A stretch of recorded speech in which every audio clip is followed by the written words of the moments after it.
everybody done? Stand by. Okay, As soon as you see you up there, you just at least write this. All right. I mean, just for your notes, it would at least be easier on the agenda, just put in here. Oh, it just came on. Make a motion. Good afternoon. This is the Airport Advisory Committee meeting of May 5th, 2020. And it called to order. First thing, we'll start off with this public comment. Public comment during this portion of the agenda must be limited to matters on the agenda for action. Each person has up to 5 minutes to speak on a specific agenda item. We're on a 1 minute delay, so we'll be patient while the phones start ringing, and please call us at 702-589-9629, and be patient. There is really no queue, so you'll just have to call back if the line is busy. But just keep calling, and we'll be waiting for your call.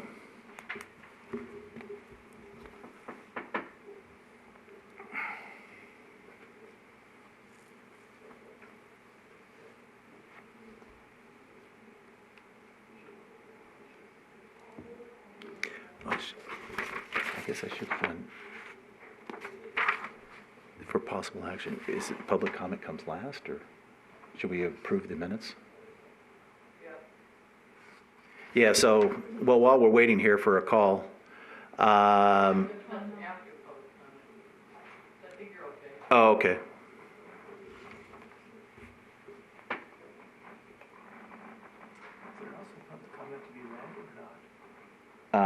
There probably is. Oh, okay.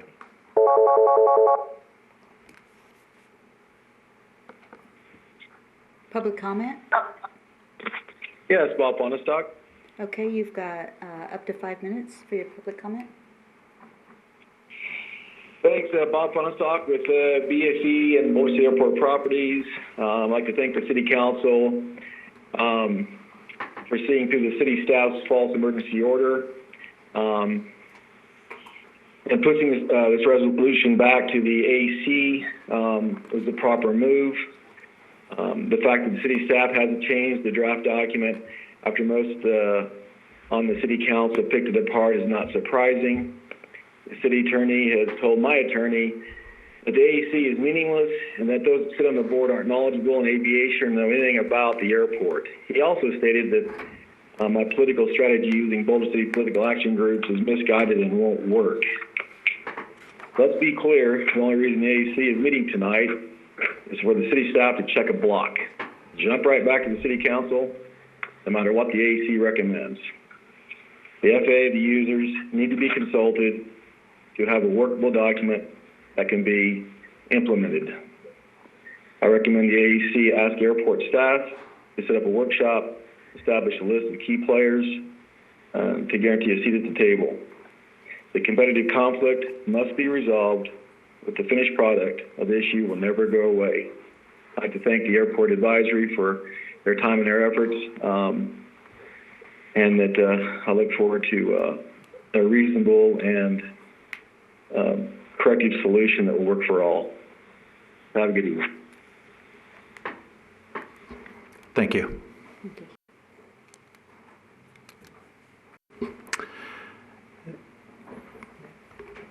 Again, the phone number is 702-589-9629.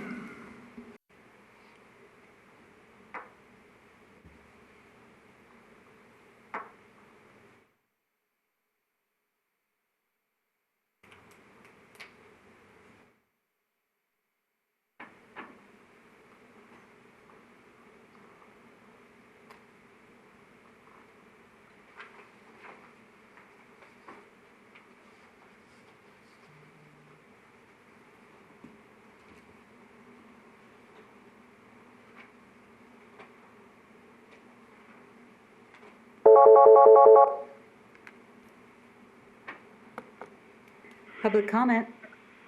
Yeah, hi, this is Rich Moynihan. I submitted a form online. Did you read those already? Because I just got online. No. If not, are you going to read them? Well, since you called in, we won't read it. Okay. Since you called in, and you All have right. up to 5 minutes. Okay. Rich Moynihan, on Alpine Drive in Boulder City. I'm the president of the Boulder City Airport Association and also our hangar group, Blue Sky Hangar Associates. So in the background information for agenda item number 2, the airport manager states this item is outside the AAC's duties. I disagree. I believe that this comes under the AAC's list of duties, number F, which states the committee may consider, investigate, make findings, and report and recommend on any special matter or question within the scope of its work, especially since the City Council requested the AAC to review this item. So I'm hoping they review it and make recommendations. The airport manager might not like it, but the City Council wants community involvement, which means AAC meetings, including public comment. So, like I say, they might not like it, but they probably ought to get used to it because that's what the council wants. The fuel standard document seems lengthy, almost to the extent of causing confusion. It appears to be the same document that was submitted to City Council without any changes made. The City Council had problems at both meetings with paragraph 3, certified mobile refueler vehicles. The airport manager, explained how he came up with the truck's maximum capacities. Basically, he came up with a number in order to eliminate a couple of the larger trucks on the airport. His reasoning is flawed. His way will require more trucks, making more trips to the fuel farm, therefore creating more risk, not less. He also wants to eliminate the truck cab slant trailer combination. This is a dedicated truck cab for that specific trailer with the tank permanently mounted to it. The same kind of rig that delivers fuel to the airport and every other gas station in town. In the info in agenda item 3, the airport manager again states that this does not come under the duties of the AAC. My reply is the same as what I said regarding agenda item 2. I think that this letter is another attempt to muddy the waters for City Council. This letter is irrelevant. Even the city attorney said at a prior meeting that the two parties can negotiate a new agreement. In fact, the airport consultant, an expert in this field, hired by the city, recommended renewing the leases and had an attorney draw up a new lease agreement. All this at great expense to the city. The airport manager continues to mislead City Council by using only the facts that support his argument, not all the facts and information that is necessary for an informed decision. The leases can be renewed or extended with a new agreement with an increase in the appropriate ground rent.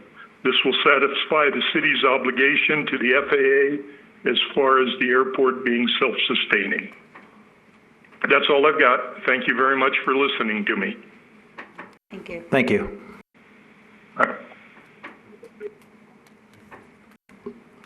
And lines are open, 702-589-9629.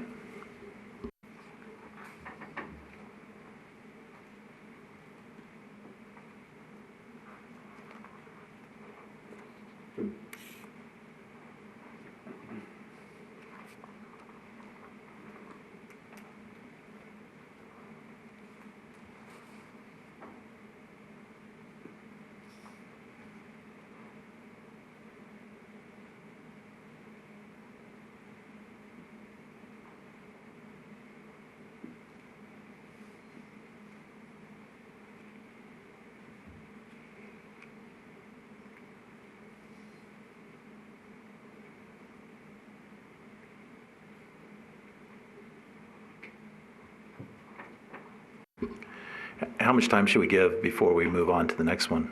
We should give it probably about 4 minutes, 5 minutes. Yeah, we missed a couple of calls. Well, Rich was talking, so we need to. Okay, here we go. There you go. Public comment. Hello. My name is Jeff Shutt. I'm a former member of the AAC, and I called last meeting saying that I believed all of this should have been vetted through the AAC. My biggest concern on this particular meeting is the requirement for operators to get the SPCC designation and fulfillment. The city has already gone through this back in 2018 according to their records. But this involves hiring an environmental engineer. When Grand Canyon Airlines went through this at the south rim of the Grand Canyon at Tucson, it was everybody got together and shared the costs of this environmental study. I think that it's a little unfair to put an SPCC onto all the operators at the airport at Boulder City, as the one at Grand Canyon National Park Airport costs between $10,000 and $20,000. So it's a question of, why wouldn't the city have invited the other operators to have the environmental engineers actually inspect and try to do this, and for the operators to have been aware of this prior to it happening. I also feel that it's a financial burden for operators to take on this cost. Granted, at the South Rim, Grand Canyon Airlines has fuel storage tanks, which we do not have at Boulder City. But it will be a substantial cost, and I request that be looked at and possibly delayed with, I believe it said a 90-day window, possibly moving it to a 12-month window or more. Thank you very much. Thank you. Thank you. I just remind the callers that this is on a 1-minute delay, so if the phone lines are busy, please keep on trying.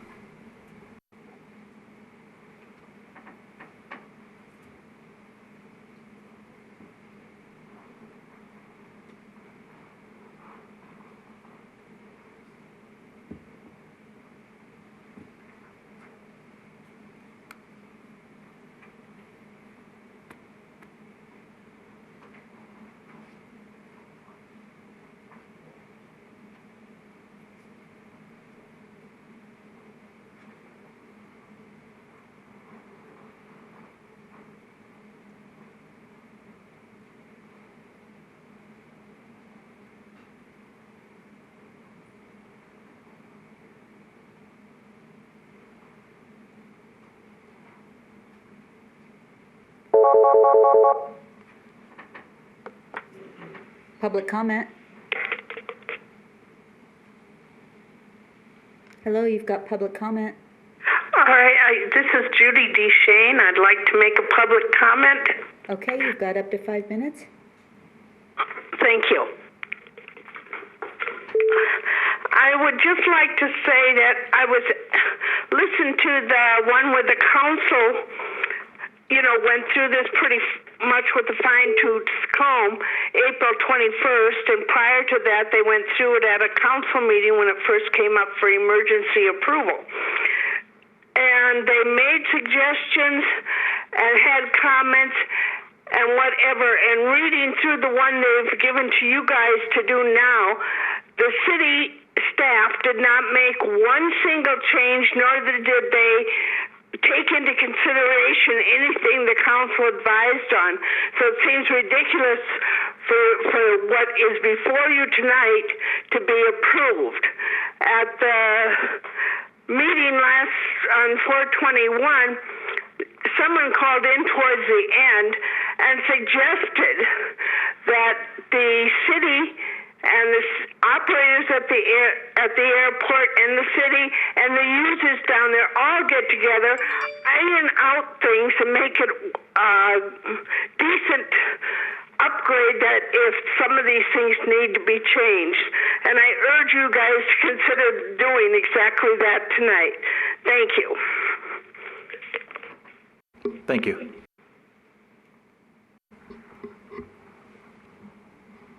So again, the phone number is 702-589-9629.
Public comment. Hello, my name is Christy Moore, and I'd like to inquire about the airport leases. When are they going to make some kind of a decision about what they're going to do with the hangar owners? And how soon can we expect some kind of a notice or paperwork or anything of that nature to happen? Because we're down here waiting for this to be resolved, and instead of going up north this summer, we're stuck here, besides the virus thing. So I'd like to know what's happening. Okay, is that all you wanted for your public comment? About the airport leases. They're going to make kind of a decision about because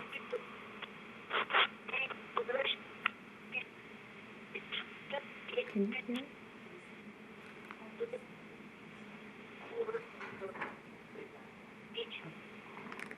Ma'am, someone from city staff will reach out to you in your inquiry. I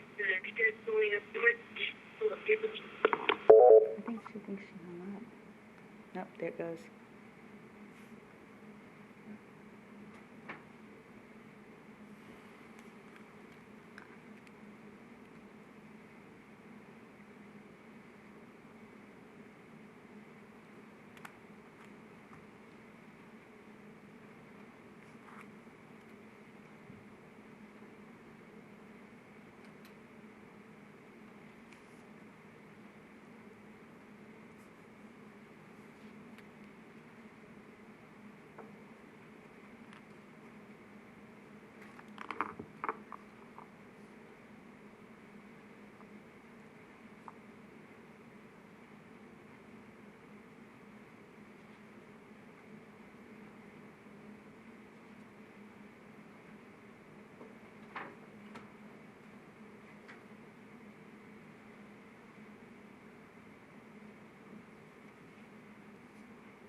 Public comment. You have up to 5 minutes.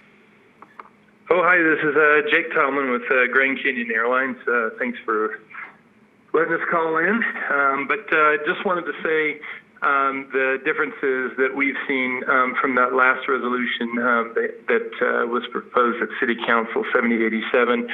And I just wanted to make comment that all those changes that came out did not seem to be run by any of the operators, and we were more happy to see that a second draft come out. I don't know if that's been out for public yet or not, but especially in some of the languages where there seemed to be more restrictions imposed on operators on the field that were more restrictive than FAA rules and regulations, as well as especially Part 135 operators that have their own FAA-approved operation specifications.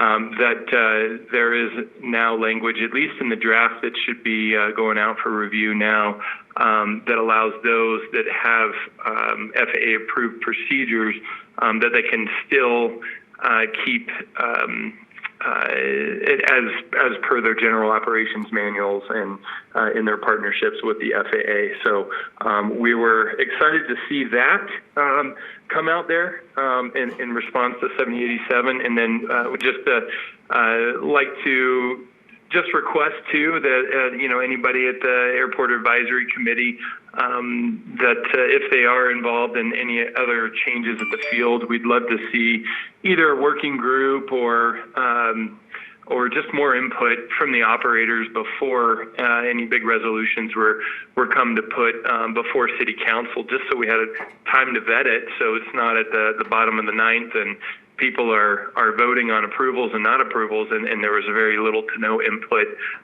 from those that would be affected by it. So thank you. That's it. Thank you.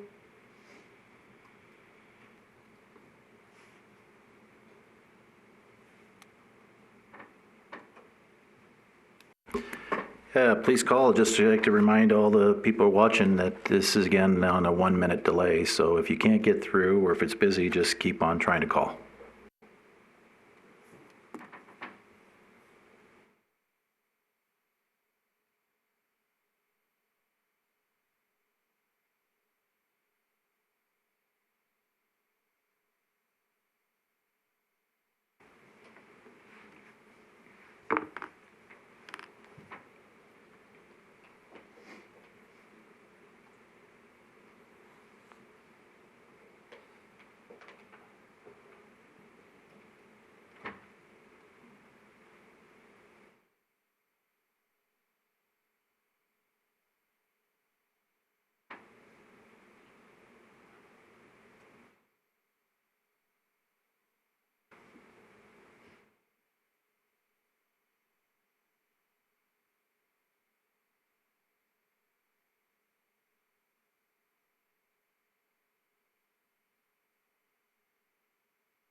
Public comment.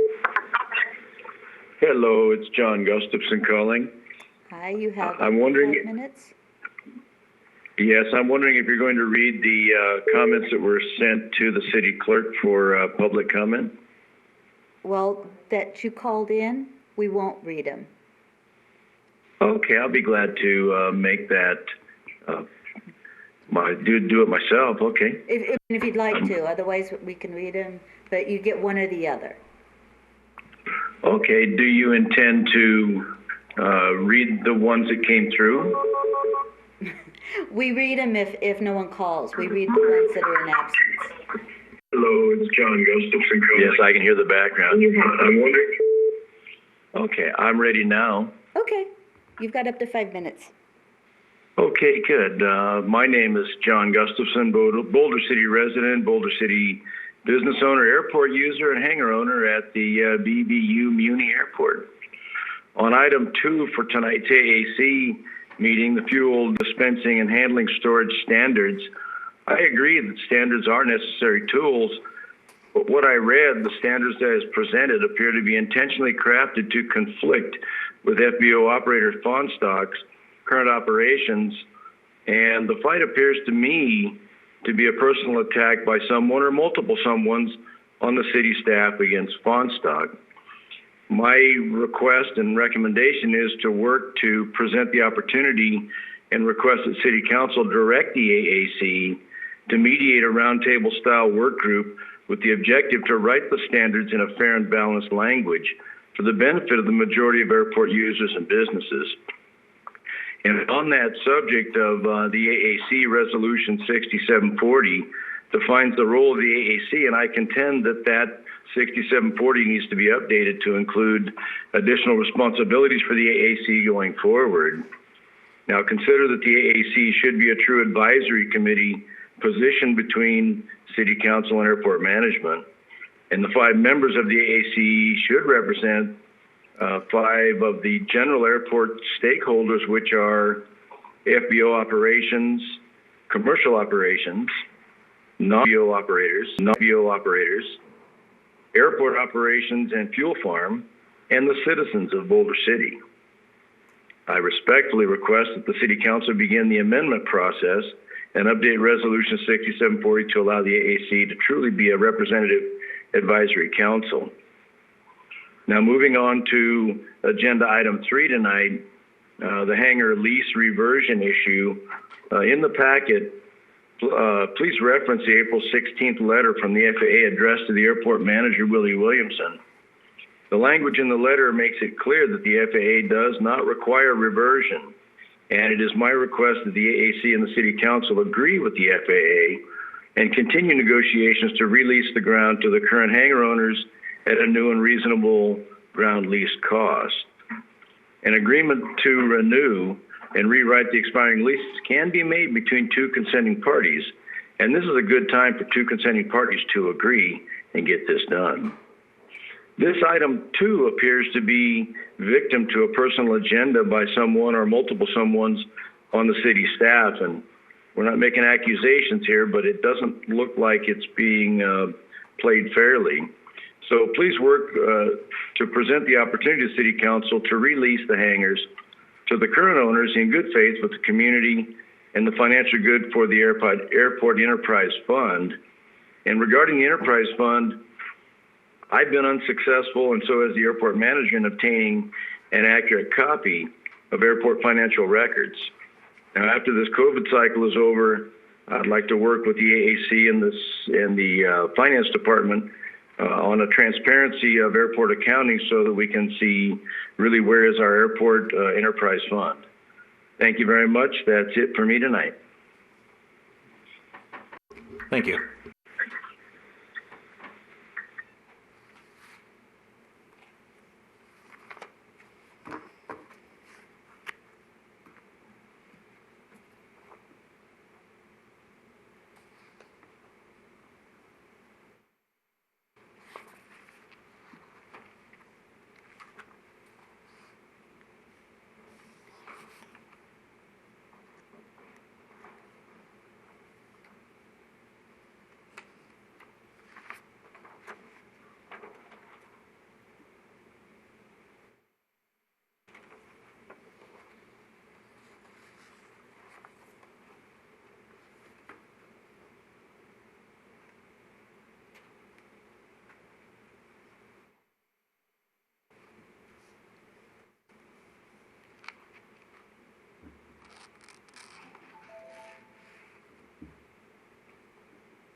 So if you're standing by on the phone and are unable to call through, please bear with us or make your comments on the final open comment or open meeting, or let's see, public comment time.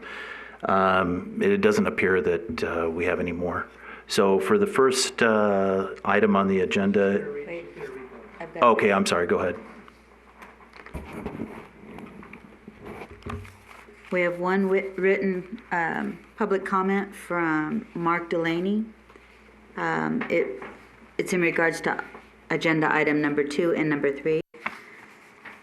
Referencing item number 2, airport fuel standards, I think it is vitally important to include the effective FBOs and tenants that use and provide fuel services at our airport be included in the discussion of establishing rules and standards.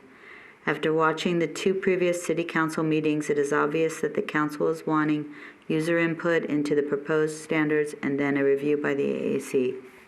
In my opinion, the AAC should suggest that a working group be established, chaired by the airport manager with representation by BFE, Flight Support, FBO, Boulder City Aviation Services, FBO, plus all tenants that can be affected by the new standards, including a representative of the Boulder City Airport Association, BCAA. The purpose of the working group will be to review the proposed standards, provide input and guidance that will allow efficient operations with adequate fuel supply and emergency reserves in a safe and viable manner. Reference paragraph 2.3.5, inspections. This paragraph requires the airport to inspect fuel operators. If the airport fuel farm is managed and run by airport staff, who then provides the inspection oversight to the fuel farm?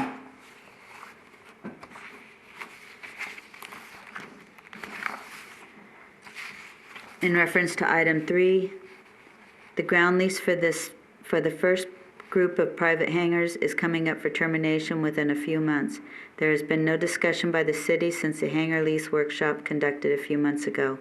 I would hope the AAC would provide input to city staff that it is time for a decision. I would hope that the city would understand the win-win opportunity we have with a ground lease renewal prior to the lease termination date. And that concludes the written comments. Okay, thank you. So we'll move on to agenda 1 for possible action, approval of the February 4, 2020 meeting minutes. We have a motion? Yeah, I have a motion that we approve those minutes. I've gone over them. It looks right to me. I second the motion. All four say A, or say yes? Aye. All in favor, say aye. Aye. Aye. Okay. All against? Nope. Okay, A carries. For possible action, review and recommendations relative to the Boulder City Airport Aviation Fuel Dispensing and Handling and Storage Standards, I believe Mr. Williams. Mr. Williams, you have a presentation? No, I don't really have a presentation. What you've received in the package is the current,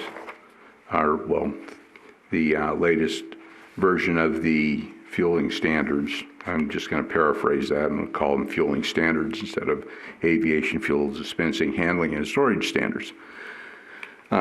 Anyway, so that's really loud. So a couple things I wanted to talk about with this, just to give you a little bit of a heads up. You know, I did reach out to some of the commercial operators, which is what this really pretty much applies to. The reason behind documents like this are really risk mitigation. Anytime you have anything moving or anything like that on an airport, there's risk, especially when it comes to fuel. So looking at this stuff and whatnot, and 15 fuel vehicles out there and all kinds of other stuff, I thought, well, we need to do something about this. And in actuality, this particular document started out about a year and 3 months ago. So anyway, fast forward, I get hold of the thing and deleted a whole bunch of stuff out of that draft and whatnot. But anyway, back to what I was originally saying. It's for risk management and compliance and verification. There's a variety of things in here that are required to be done by the fuel vendors and dispensers and whatnot. And I'm responsible for making sure that they are complying because it's on the city's airport. And the people that are at risk is the city and me, because I'm the guy out there. So just to put that into some simple context, there was some really good stuff that came out of the comments. I'm really happy to hear that Jeff mentioned the SPCC. That's an EPA requirement. So all we do with that is make sure that they've got it. I know that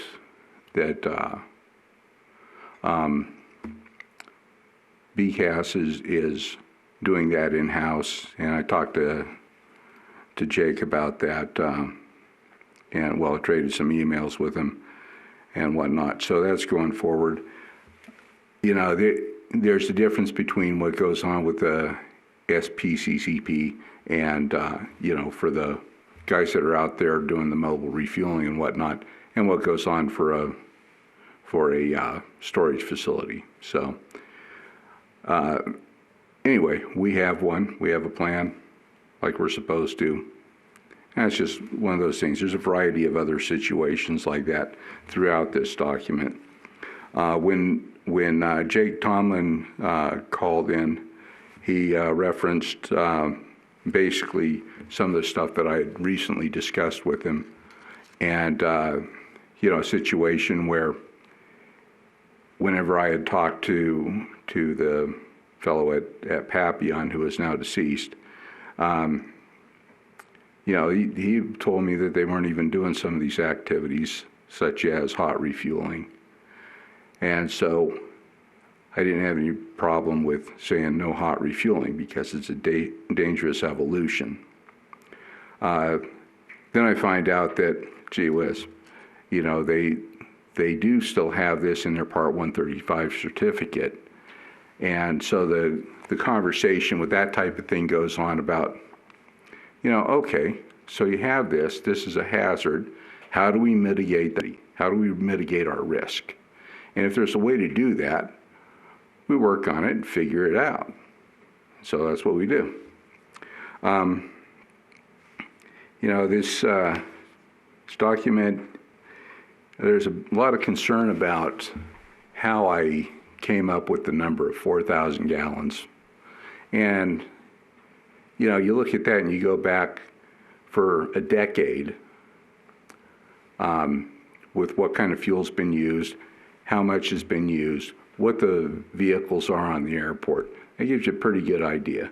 Then you combine that with looking at the amount of gallons pumped for the last 3 years, and you take the highest level of that, which was not 2019, it was 2018, and you go, okay, so here we have a good number. Then you look at all right, so you're pumping 2,000 gallons a day. Well, what's a reasonable amount? A reasonable amount to have sloshing around out there is going to be, that plus some residual, 2,500 gallons. Now, mind you, this is what you use in a day. If you have a particularly busy day, you get to go back to the fuel farm and refill. So I took that. Now I'm at 2,500 gallons. And I thought, well, gee whiz. I want to be able to have these guys so that they can have fuel available, because they're FBOs, and I want to make sure that they're going to be able to, fill up the guys that are visiting, the transient or itinerant aircraft that come in. So I better give them another 500 gallons for that at least. So that brings us to 3,000. And then at that time, to the best of my knowledge, was the biggest fuel vehicle on the airport, refueler, was 3,800 gallons. So I said, okay, well, let's bump this up to 4,000. Now, at 4,000 gallons, and the estimated number of trucks required for everybody to do their job, comes out to 28,000 gallons. Right now, with the number of vehicles that are refueler vehicles that are being used, and their current capacity is 18,000 gallons. So I upped it by 10,000 gallons. Okay, I can live with that, you know, because it's in smaller trucks and for the most part, and you know, the likelihood of having two trucks crash into each other is pretty slim. So I was okay with that. And then I developed a formula for figuring out how that could be used. And I, you know, that's something that I shared in this document. And it's something that a company may use if they desire to. It's not required by any means. So anyway, that's pretty much how I came up with that number.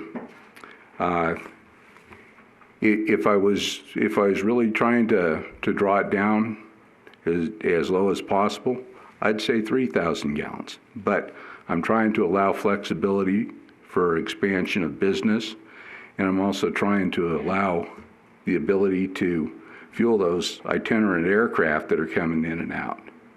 So there you have that. Some of the other things that were mentioned, well, actually, you know, I'm looking at this, and I'm not really seeing much that I didn't just really cover in that, I don't think.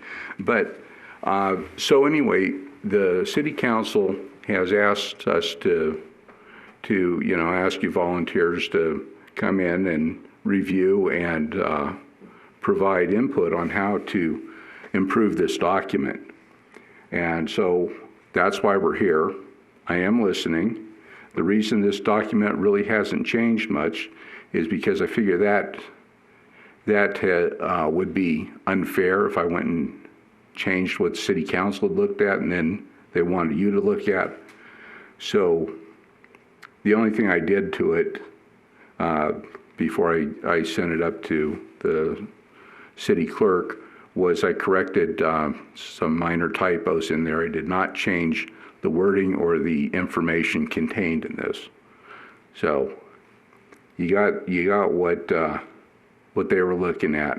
And if you've got improvements, you know, I like a safe airport. My job is to make to mitigate risk as much as possible. And so just keep in mind that's what this is all about.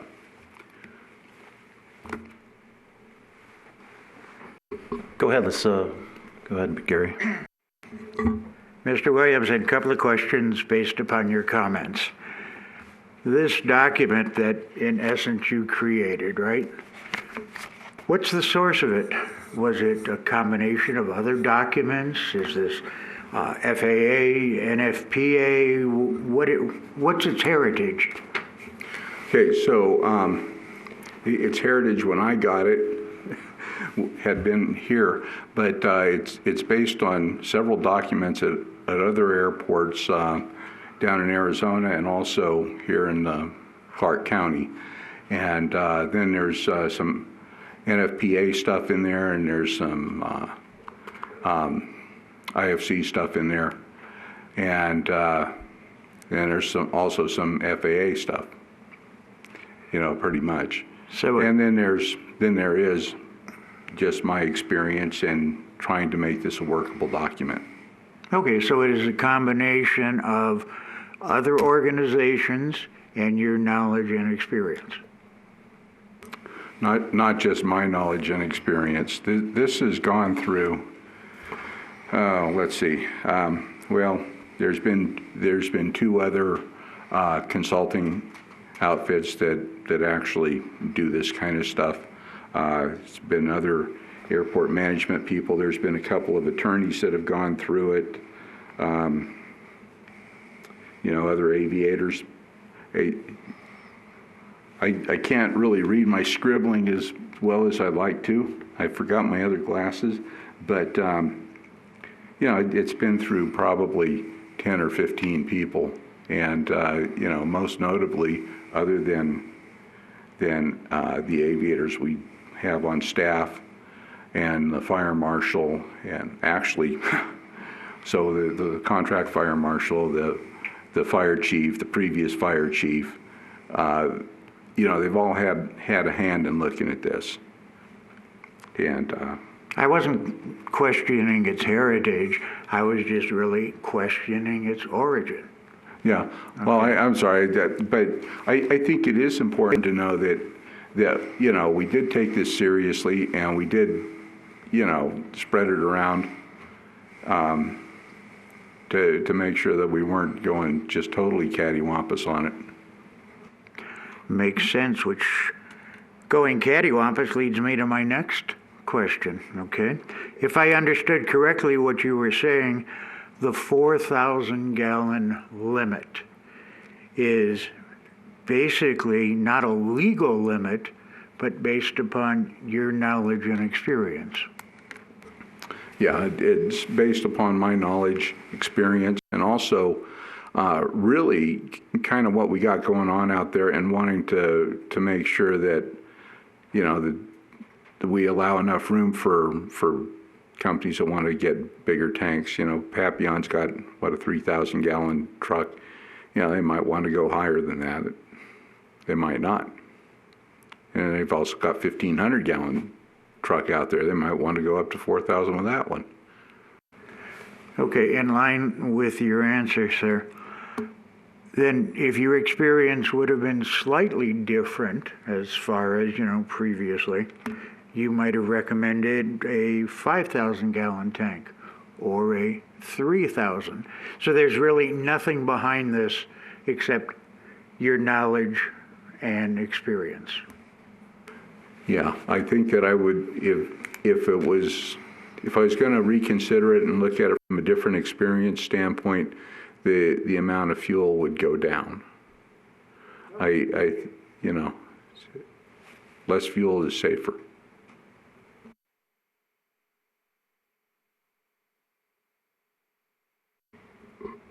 Anyone else? I'll talk for a little bit.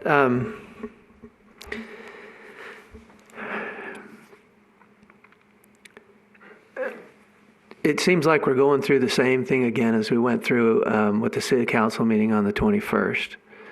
And I'm sorry, but I have a difficult time buying that this document came about because of safety concerns. We all know, as our mayor has pointed out, this is all about one trailer at the airport.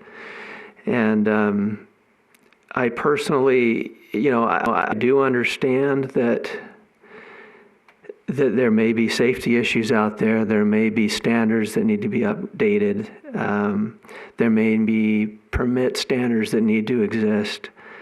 And so my initial reaction is this just ought to be scrapped, because it is all about one trailer, and I think that the city should just deal with that one issue.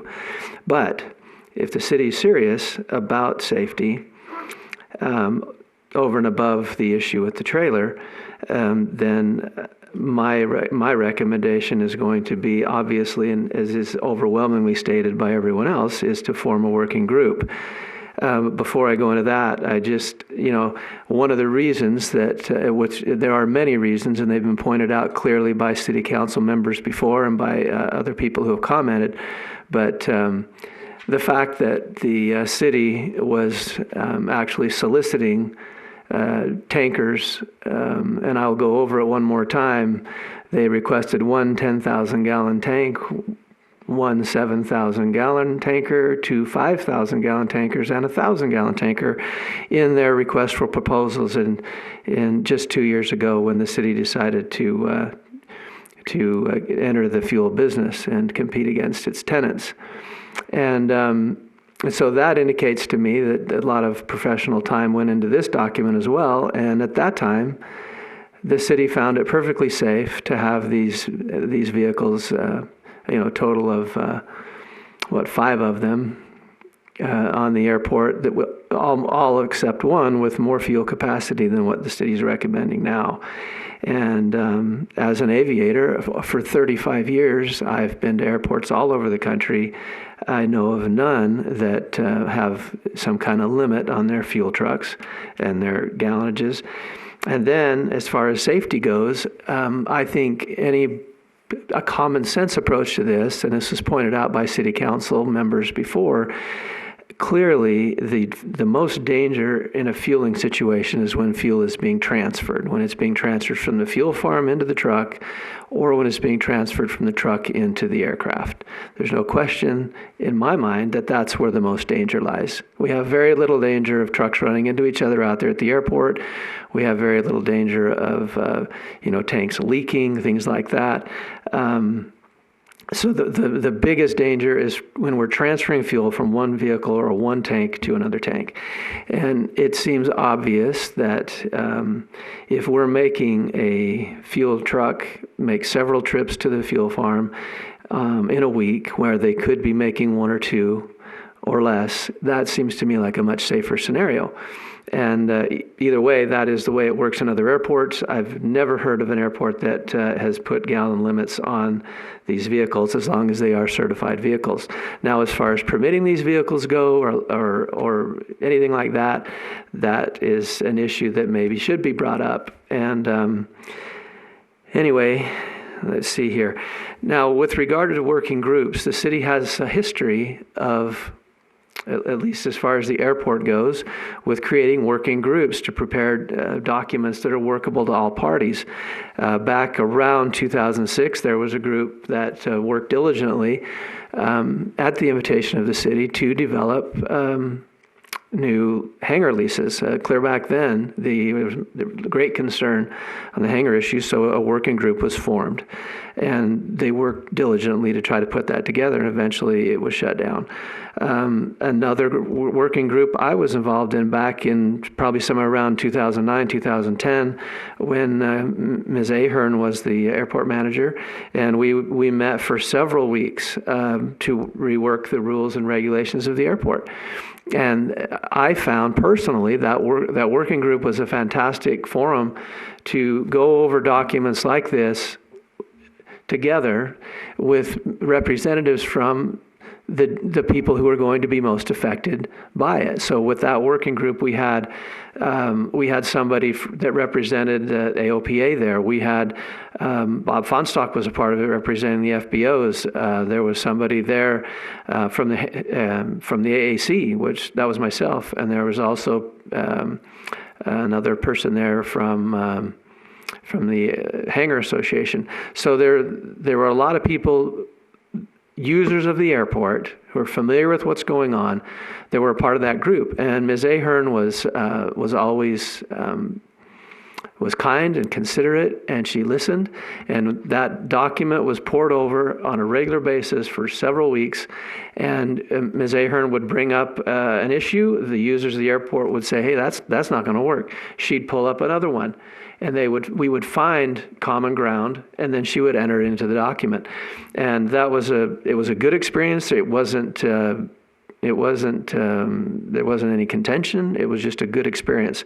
And then there was another working group that was formed for the planning when the master plan was contemplated a few years ago, and I was invited to be on that group. That group met a few times, and then it seems like the consultant ended up taking over.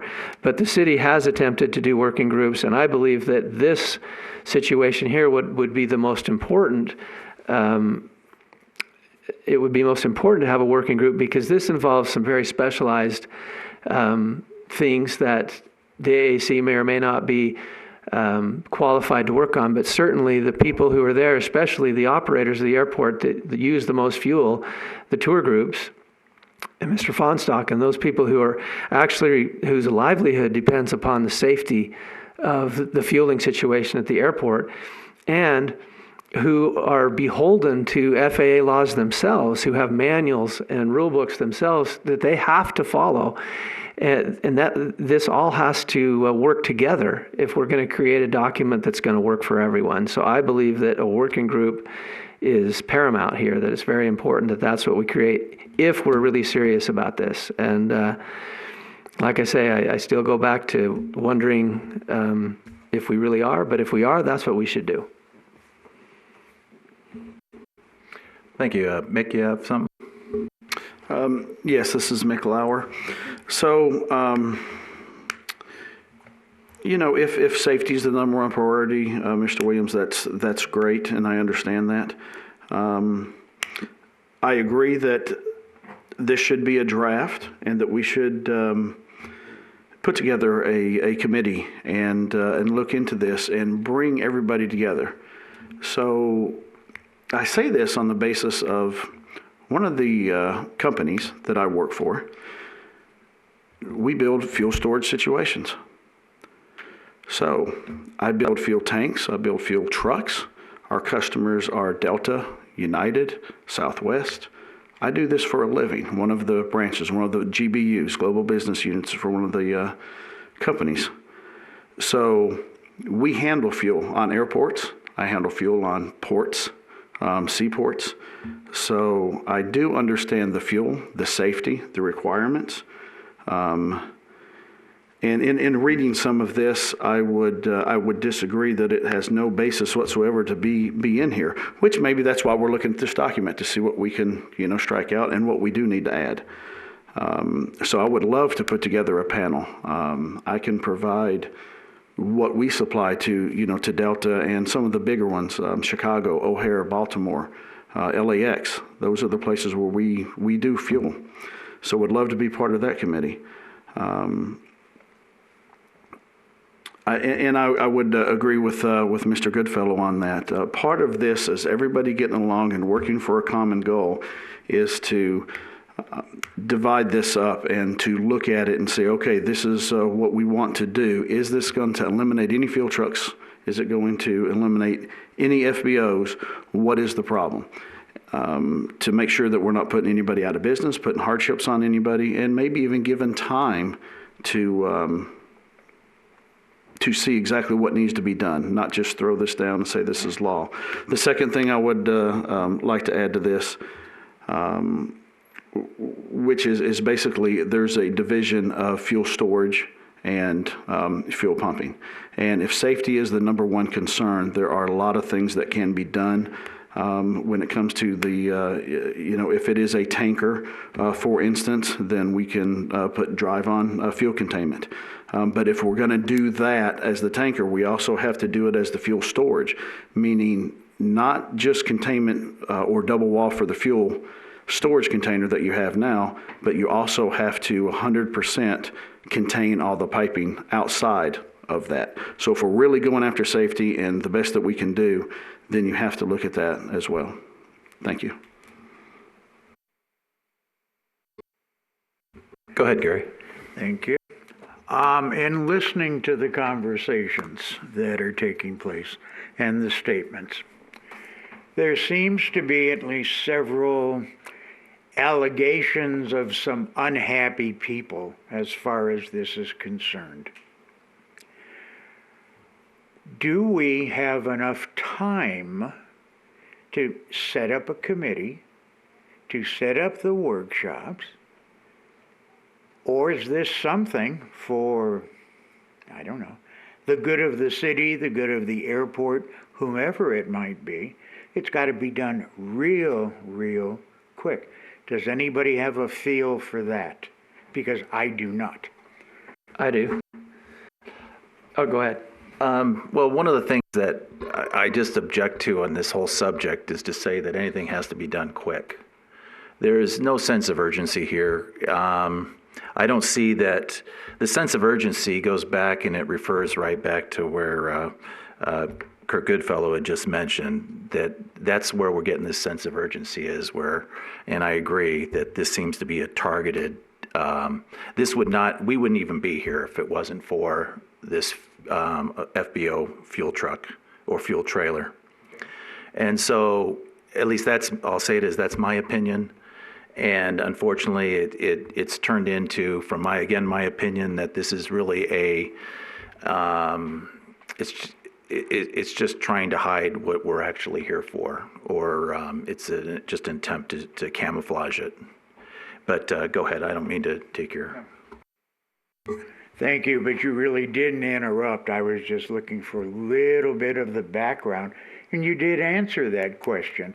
We have the luxury of some time to put together a committee or a task force or whatever work group that we would like to call it, and be able to reach a solution that hopefully is accepted by all. I don't know if we can make everyone happy, but at least it could be acceptable by all.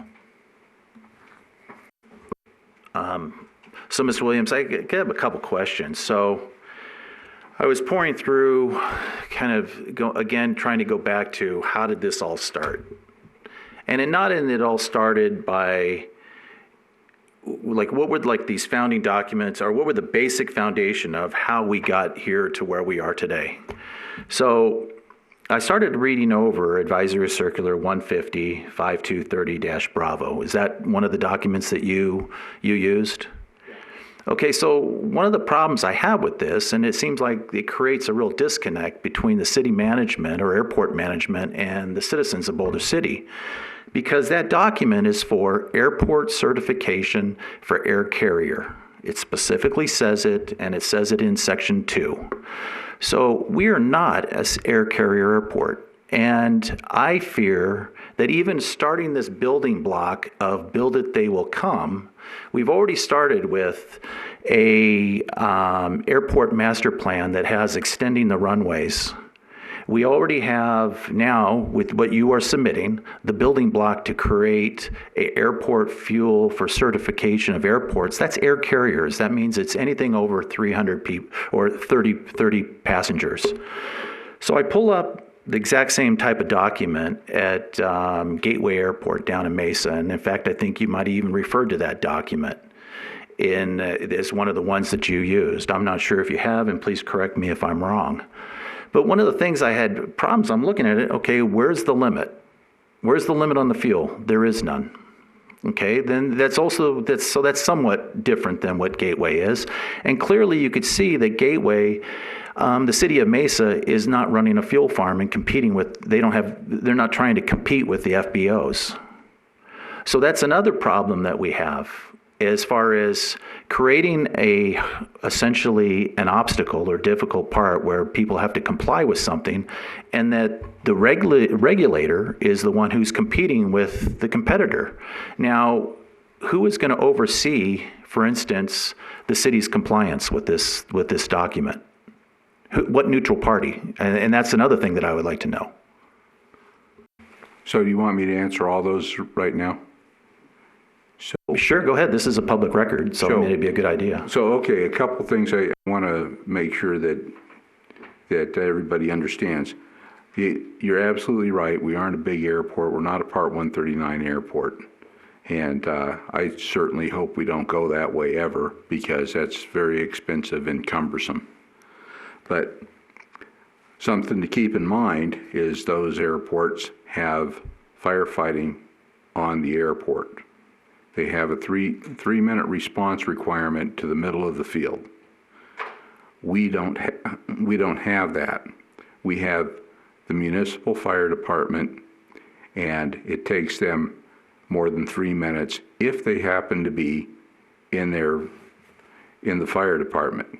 But Boulder City, as you guys know a lot better than I do, is a pretty expansive city, and the fire department may be deployed on some sort of a mission, of whatever type, and not be available, period. And if they are available and they're out in the field, it might take them 20 minutes, 25 minutes to get here. And, using using mutual aid from Henderson, well, by the time the phone call's made and they're heading over here, you know, that's still going to be 15, 20 minutes. So, you know, part of this you got to look at as, yeah, I might be the first guy that's restricting the size of a fuel truck on an airport. There's been other airports that have restricted the number of fuel trucks. But you know, I'm looking at it from a safety aspect. Competition. Everybody keeps throwing that around. The airport manages the fuel farm, and we sell retail self-serve fuel. That is 1.5% of the entire fuel that is sold on that airport. Okay? So that's not a real big competitor. But you need to know that, because that gets thrown around, and, you know, you as the AAC got to know the facts. So then I was writing here, but I wasn't writing fast enough. You had one other question. I forget what it was. I'm sorry. Is there something else? I'm missing something. You know, I mean, I've got more things to say, so go ahead. Okay. So anyway, you know, I can just talk a little bit longer, and then Kurt, you got something else too. So, you know, there's been a lot of mention about working groups and stuff like that. In my background, I've called them, you know, special committees, and, you know, there's a whole bunch of names for them. That's not a bad way to go.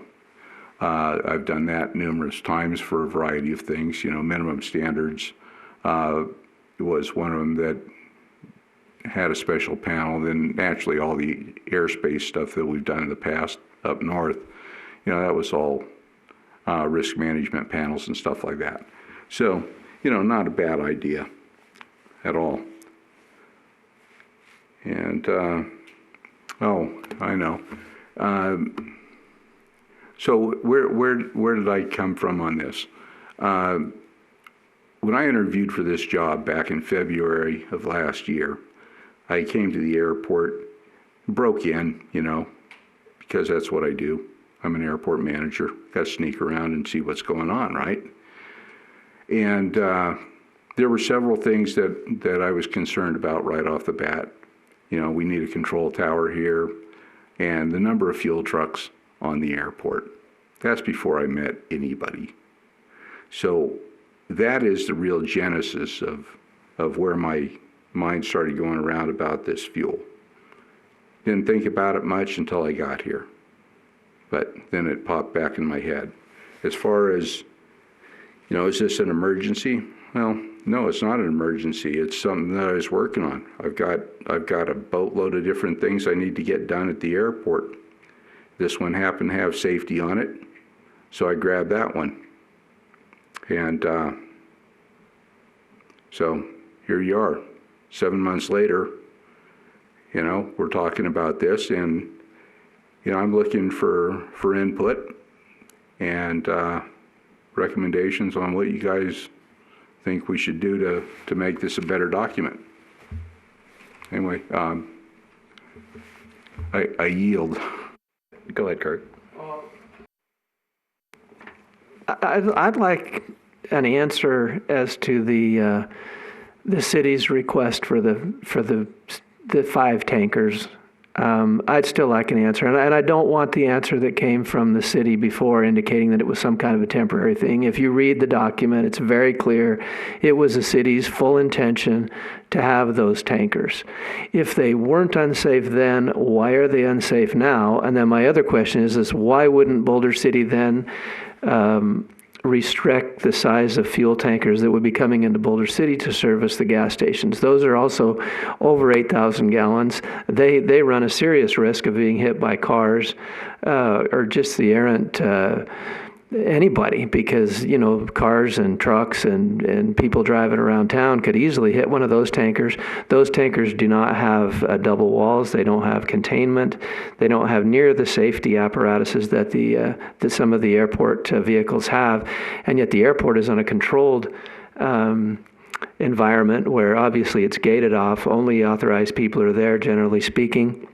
And I'm just wondering why, and that goes to Mr. Berger's question about time. It really does appear, and City Council has made this clear as well, that this has been made into an emergency that really doesn't exist. And so, obviously having these special meetings during this COVID thing, it just doesn't make sense. And like I say, I'm not against going through this document and making it better.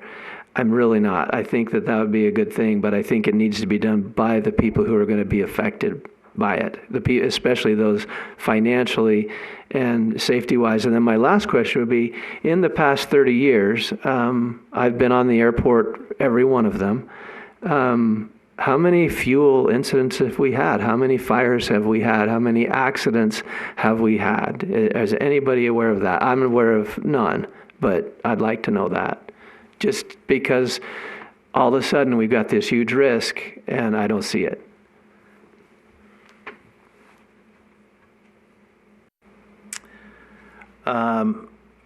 So when we do build this, or when this document comes about, is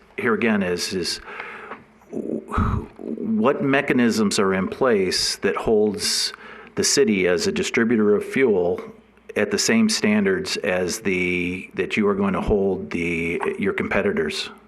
And the thing is the fact that you're 1% does not mean they're not competitors. They're still competitors. You just may not be a very good one as a city.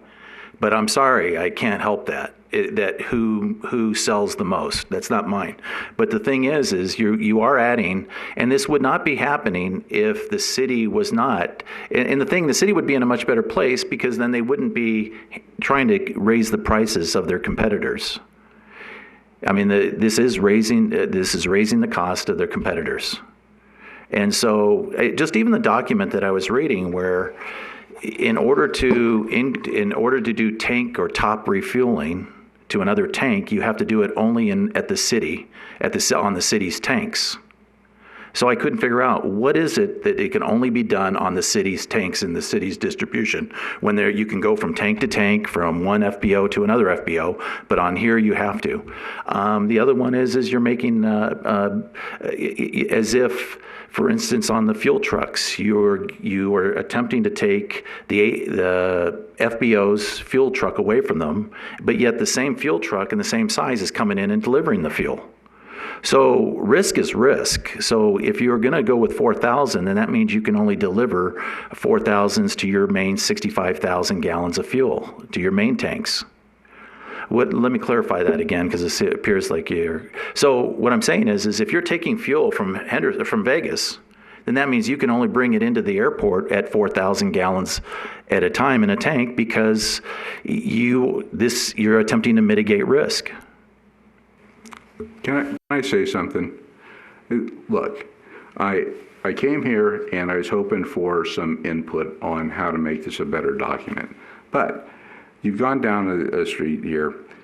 So there's a big difference between bringing a tanker trailer on, or 2 tanker trailers or whatever, and hooking it up to the fuel storage facility.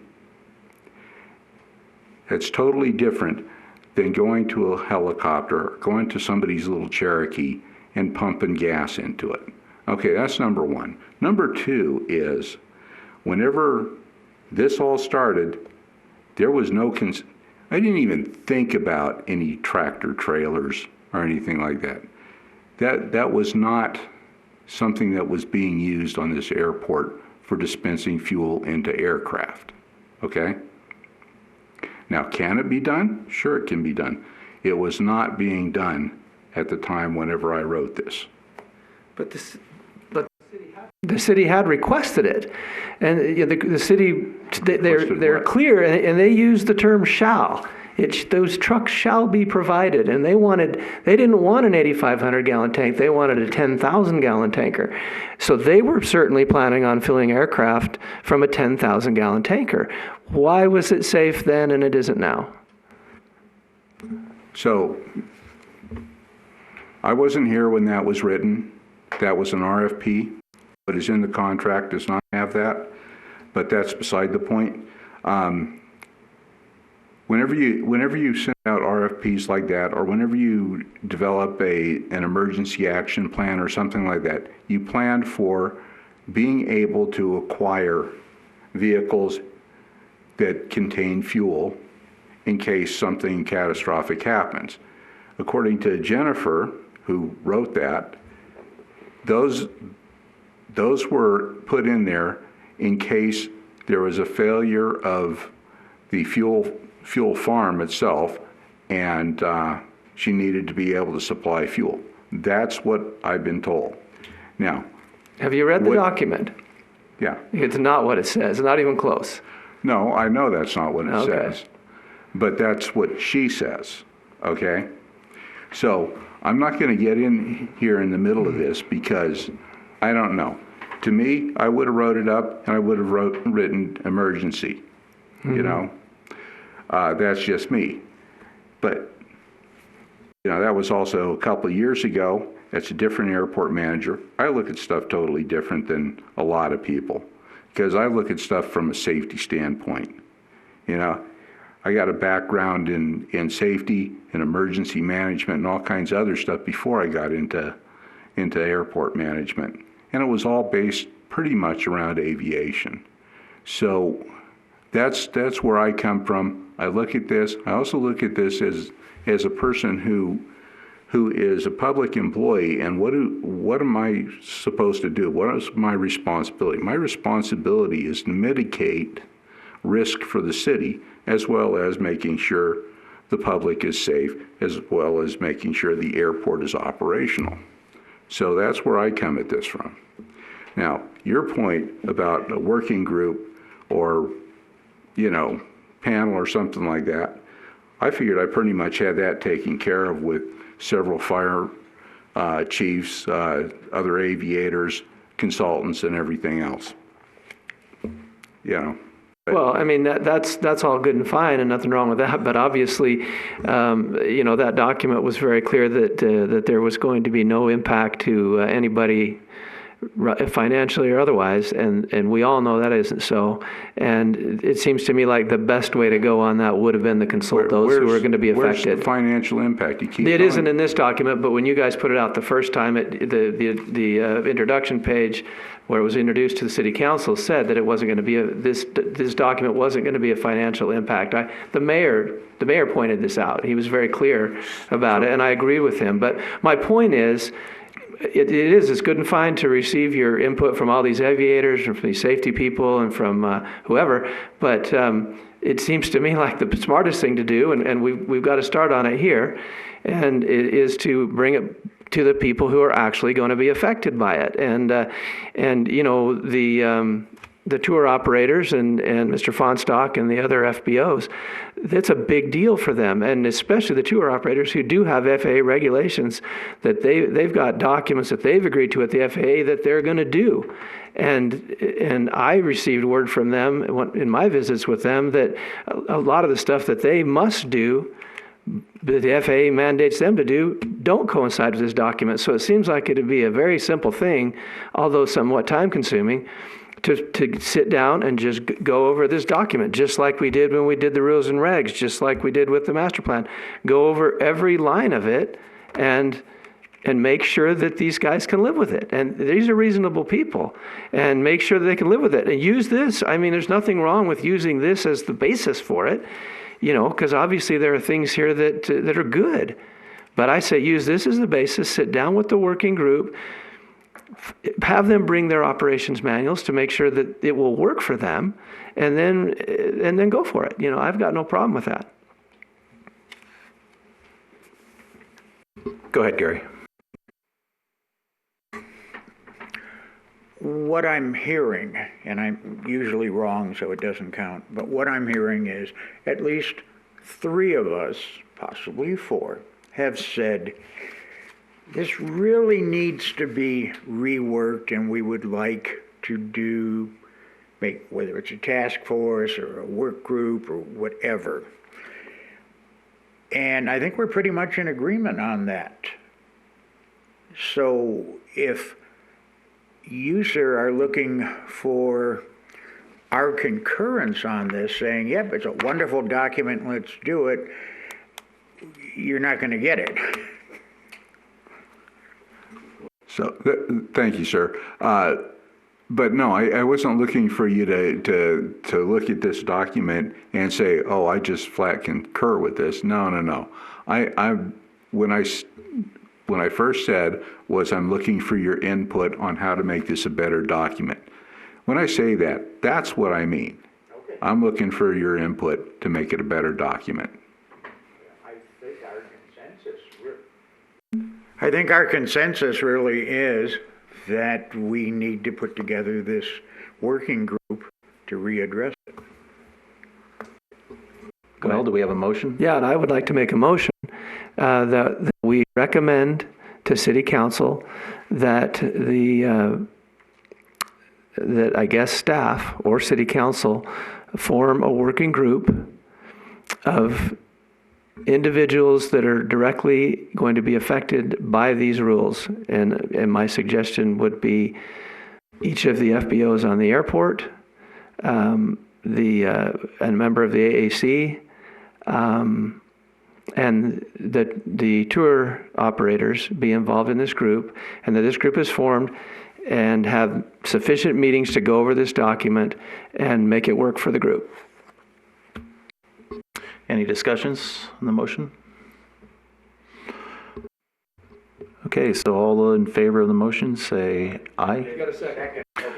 Second then. Okay, anybody have a second? McLauer, I second. Okay, all in favor say aye. Aye. Aye. All opposed say no. Okay, motion carries. So let's go to item 3 is presentation of the FAA letter on hangar lease reversion. Go ahead, Mr. Williams. Yeah, hi. So I just wanted to make sure you guys got a copy of that. This letter came to me, and the basis of it was there were several tenants that called the FAA asking what's going on and what the FAA's concerns are about hangars, whether they revert, whether we extend leases or that type of thing. So the FAA wrote this letter, and there were several comments initially on that today, where people pointed out that it does not require a reversion, it does not require a land lease extension. It does point out the areas of concern, with regards to grant assurances and that type of thing. So anyway, it's gone to City Council, and or it's going to City Council. I'm not sure whether it's made it to them or not yet. With everything else that has gone to City Council, so I don't know. You guys read it, and it's been posted for the public to read as well. So there it is. I don't know what else to say about it. The whole deal with the hangars is up there for City Council to make their decision, and whatever City Council decides, that's what I'm going to go with, and it's their decision.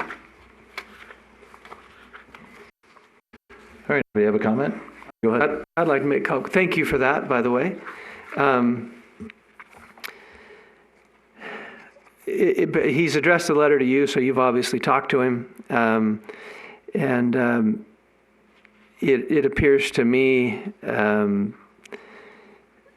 well, let me just say this. I went through that letter very carefully. And what I get out of it, and I believe there are many who agree with me, is he does, his main point, obviously, is that the city receives funds from the FAA and they must meet their grant assurances. They've got to comply. And the main thing he's clear about in there is that the city can do what it wants with the airport as long as they meet those grant assurances. Just like the mayor pointed out in the last meeting, it is our airport. It's the city's airport. And as long as they comply with those grant assurances, they can do what they want with it. There is the only thing that he's just clear that we have to meet those, and that we need to be as self-sustaining as possible, which we are. And a couple of the interesting things that I find is that he does expect, he's very clear that reversionary clauses are not required. He's also clear that he expects BVU to make prudent financial decisions to make sure that the airport is capable of generating sufficient revenue to cover operating expenses and to provide for the matching funds. And a couple of the interesting things I'd just like to comment. I realize that we aren't going to be making any recommendations to the city about this, but I'd like to make a few comments. We've been assured by the city that the city is already self-sustaining as it is. With the hangars the way they are, the leases the way they are, the city is self-sustaining. Even with some of the losses at the self-serve fuel farm and whatnot, we still are self-sustaining. Now, we have just received or are going to receive a grant from the federal government for $2.7 million. That's not money for a certain project. That's not money for that we've applied for runway projects or taxiway projects or anything else. That's operating money. Money that sometimes, in my opinion, should have gone to people that could really use it during this COVID crisis, but that's not my issue. But $2.7 million, folks, is going to the city for this airport. And so it seems to me that we are well funded at our city. We have good financial strength in our city. The thing that bothers me the most is, and this is something that you, Mr. Williamson, have not been involved in, and that obviously Mr. Williams from the FAA is not aware of, but the city for the past 10 years or more has, well, let me back up. We've got lots of, and I'll be sending this out to city council members, we've got lots of presentations by airport professionals, by Mr. Castagna, by others, and I'll be sending those to city council, that talk about reversion and talk about how important it is to do certain steps before taking over hangars, so to speak, at the end of leases. Nobody's arguing that when the leases end, that the intent is for the city to own the hangars. The problem is whether or not the city should take these hangars over. And it's my belief that they shouldn't. And one of the main reasons is that the city has not done what these professionals, and they seem to all agree, that at least 60 months before reversion, the city needed to be taking action and working with the hangar owners to make sure that they understood what was coming. The city has not done that. The city has done the opposite. Over the past 10 years, in every meeting that I've been to, and I've been very involved for the past 10 years, every meeting has been geared towards the renewal of leases. The city has assured us. And I can give quotes, and many of the users of the airport can give direct quotes, because we were there, from city staff who said many different things, but one of them that they have no desire to be in the city, in the hangar rental business. And another said that they fully intend to work with the owners to come up with a win-win solution to extend these leases. We've had, the city has even gone to the expense, a great expense, to hiring for a period of several months before you came along, Aeroplex partners, Aeroplex Group Partners, which is a highly regarded consulting firm about airport issues, and we all know the results of their stay here. They were here for several months at great expense, and their findings were that the city should create new leases and should, with those leases, perhaps have additional capital projects done to the hangars at the hangar owners' expenses to bring them up to either better standards or better cosmetic standards or whatever.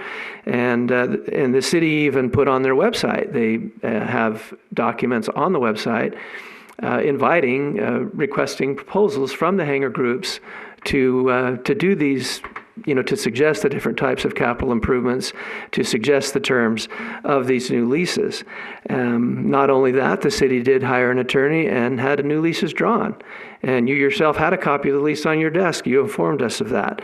And so these actions by the city over the past multiple years, I've had meetings with the city manager over it who assured me that the city was going to work out a plan that was going to that was going to be ahead of time enough that people could plan for it, and that would extend these leases or create new leases. But he told me on numerous occasions that the city had bigger fish to fry, and so they kept putting it off. Now here we are at a situation where people are panicking. That's why people are calling the FAA, because they don't know what to do. They've made, based on the city's promises, they've made investments in hangars, they've made investments in upgrades. Things like this has happened based on what the city has informed us that they were going to do. Now here we are at the 11th hour. The city is indicating to us, nobody's come out and said for sure, but the indications are that the city wants to look at reversion. And that, to me, is where the issue is. I realize there are a few hangar owners that believe that the language in their leases maybe entitles them to keep their hangar or to keep the parts of their hangar or whatever, and I don't even want to get into that. But most of us understand what the agreement says. None of us feel like we're entitled to anything. But we do believe that we're entitled to a city that is honest with us and that does what they say they're going to do. And over the years, that has been what the city has promised. And a lot of people have invested because of this. And if the city had done what has been recommended by the professionals, what other airports, some other airports, not very many, but what some other airports have done, they've worked ahead of time. They've made sure this was going to be a smooth transition. And I believe that at this time, especially with the financial strength of the airport, it would be in the city's best interest. And there's lots of reasons for it, and I won't take up any more of our time here, but there's far more advantages to the city renewing leases or creating new leases at higher rates, even up to double, as far as I'm concerned. People were certainly willing to pay our part, and we don't want anyone in this city to believe that we think somehow we're entitled to free stuff from the city, because we're not, but we do look at ourselves as a group that does provide a great value to the city at the airport. If you look at the veterans flyovers, you look at the parade flyovers, you look at the Young Eagles flights, you look at all the young people that are learning how to fly out of that airport, just the people whose dream to fly comes true out there. We believe that we do contribute to the community, but we are also willing to pay our fair share. And one of the other things that was mentioned at one of the last meetings is just the use of the airport. 97% was the number given at that last meeting is by the commercial operators. And yet no one's looking at taking anything from them. Their leases have been renewed, and yet it seems like the city would like to somehow take more from the private hangar owners, including taking their hangars. And here again, it's in the contract, we understand that. But with the city being in the position of financial strength that it's in, it makes more sense for the city in terms of having a steady income, having not being affected by the market, not being affected by the raise, the vacancy rate on the airport, any of those things. It would be in the best interest of the city. The only thing that would be a reason for the city to take over the hangars, obviously, is the potential for more income. And as we've seen with the fuel farm and with many other things that the city's attempted to make money on, it all looks good on paper, the math looks wonderful, but at the end of the day, there's always things, unintended consequences that occur. And I, for one, believe that the city's gain by taking over the hangars would be far less than leaving it not leaving it how it is, but renewing the leases at a higher rate and using that income to enhance the airport and keep the airport afloat. One of the other things that I wanted to discuss was just what other airports are doing, and here again, I will send this out to everyone. I've spent a lot of time on the phone. An interesting one, Carson City, Nevada, and there is a presentation that I'll send you. The airport manager there has a strong belief that private hangar ownership on leased ground is very best for everyone. He saw what Reversion looked like at the Reno Tahoe Airport, and he did not like it. It was a mess. So he believes in that. St. George, Utah, another city that's similar to Boulder City in size and scope, and they also have they actually have airlines coming into St. George. They believe in rewarding good tenants with those who take care of their property and contribute to airport community. They give 30-year leases in the beginning, and then at the end of the 30 years, if the owner has maintained their hangar properly, it gets inspected. If they've maintained it, they've kept it in good shape, they get another 30-year lease. If they have not, then the city gives the owner a chance to provide a capital improvement, similar to what Mr. Castagna at Aeroplex suggested that we do. They give them a chance to upgrade their hangar and make it, bring it up to standards that the city approves of, and then give them more of a longer lease. Cedar City, Utah, 20-year leases with 5-year extensions for a total of 45 years. And they have an interesting policy there. At the end of the 45 years, they encourage the owners to sell their hangar. And they're just fine if they sell it to one of their own entities. And so they just, the new owner is given another 45 years. Spanish Fork, Utah, 15-year leases that are renewable in perpetuity. If the city chooses to renew, if the city chooses not to renew, then they will pay the fair market value of that hangar to the owner of the hangar. If the owner of the hangar chooses not to renew, then the city does receive the hangar. And I've provided a copy of that Spanish Fork lease to the city staff, by the way. I talked to the folks in Big Bear, California. The city built their hangars and they leased them to the tenants. So there's one who does that. Riverside County, California, they own and manage 5 airports, and they have a mix of city-owned and tenant-owned hangars. The manager says it works out okay, but the biggest problem with the city-owned hangars is they have a lot of difficulty responding to the market. They are competing against other airports in the area, and the ones with private ownership can adjust their rents quicker to handle the market changes, so they don't have flexibility in their pricing with the city-owned hangars. And obviously, in Ken Moen from Carson City, he addresses this in his presentation. Mr. Reagan spoke to the Salem, Oregon airport. They actually had reversion clauses, and they, beyond their reversion, the city decided to go ahead and renew the leases rather than revert, and that has worked out well from what I understand.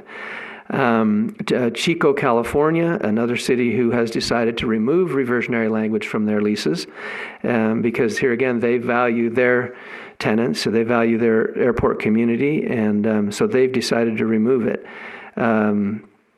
Glendale, Arizona, much the same as our airport. They have 30-year leases, and some years ahead, theirs are going to be expiring, and they're in the same boat as we are. So those are a few that I've contacted. I've got calls in for several more. It's very difficult to get these people to call you back, but it's been quite eye-opening for me, and I've appreciated the information. And here again, I will be sending out copies of what I've come up with. There are several other cities who have chosen also to continue with the leases because it just makes sense. We do understand that the city has the option. We're not arguing that. And to me, it's the same as the city leasing land to the solar farms. City doesn't want to get in the solar business, and they shouldn't. but they do lease their asset to those who gain from it, those who can use it for its best potential, and then provide the city with a steady income that obviously has been very good for the city. And we recommend the same thing for the airport, at least I do. That's all I have to say. Anyone else? So, McLauer. So, I, like Mr. Goodfellow, agree that the city has options, and I just want to make sure that those options are made known. And I really hope that the city council, both past and present, are listening. I would like to say congratulations to past and present airport staff for being self-sustaining, for having rainy day funds, and for even being in the position to get some of these grants that you've gotten. That's remarkable, just on the paperwork side of things, just what you have to fill out and go through just to even qualify. So I made a phone call, and it took a while, but I did talk to the FAA on the East Coast, and just had basically a 2-day conversation. And what came out of the conversation was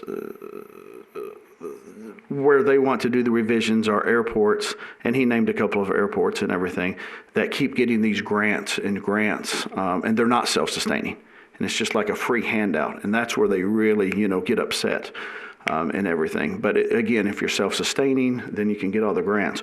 So what would the terminology, what would the paragraph look like that could, if the city council approves, that could come from the city? And it would go something, according to the FAA, like the city of Boulder City has chosen an approach in meeting its federal obligations that is softer than what is considered an airport industry best practice, while still retaining its title and interest in the airport property. So my point that I want to get across is the city does have options. It can do this, as Mr. Goodfellow just pointed out. There are several other airports that have done the exact same thing. And my last comment will just be congratulations on the $2.7 million, and even be able to qualify, for something like that. That's a lot of paperwork. And the very last comment: risk management, risk mitigation. Risk mitigation, when you go to the school for that, number one, can you eliminate it? Number two, can you reduce it? Number three, can you transfer? So when we look at risk mitigation, I just look at the transfer side. Can we, go out for bid and give these fuels back to the FBO, which is in words transferring the risk, and put it on somebody else and just sit back and makes the tax money out of it? And I don't need to answer for this, but sure would be nice to take some of that $2.7 million or get another grant for a fire station. And there's 2 of them right there we can do. So thank you. Anyone else? So as when I came here today, I wasn't expecting to even say this, what I'm about to say, but I'm looking at a sign back here, and it says the 4-way test. Number 1, is it true or truth? Is it fair to all concerned? Will it build goodwill and better friendships? And number 4, will it be beneficial to all concerned? So when we talk about reversion, if you want to say, okay, it's in the contract, like Mr. Goodfellow said, no one's denying it, so we're not denying that it's not in the contract. But let's go to number 3. Will it build goodwill and better friendships? I don't think there's anybody, reasonable person would say, yes, all Boulder City residents would be happy to have some sort of long-term investment and long-term expectation of their hangar. So that would build the goodwill. And then when we talk about number 4, will it be beneficial to all concerned? Like Mr. Goodfellow already said, he said, we're willing to pay more. So now, will the city, nobody's getting a free ride here. No one is even asking for a free ride. And we're all, I've never spoken with anybody who says we're not willing to pay the market value of a ground lease. So I think that From the perspective of renewal, I think it does comply with this four-way test that sits right before us, that we all come in here and we look at every day or every city council meeting. Now, if that is supposed to be one of the basic foundations of decision-making here at this city, I think therefore we really should move in the direction of renewal of these leases. Now, with that being said, I also want to say that I am a hangar owner, and I wish I wasn't.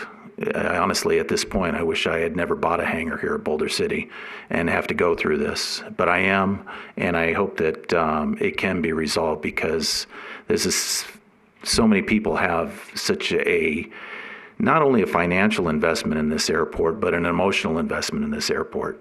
And that's what I would like to see carried on, is the friendships and the relationships that go on. And I think that will obviously be hurt if we don't renew these hangars. Now, anybody want to add anything more?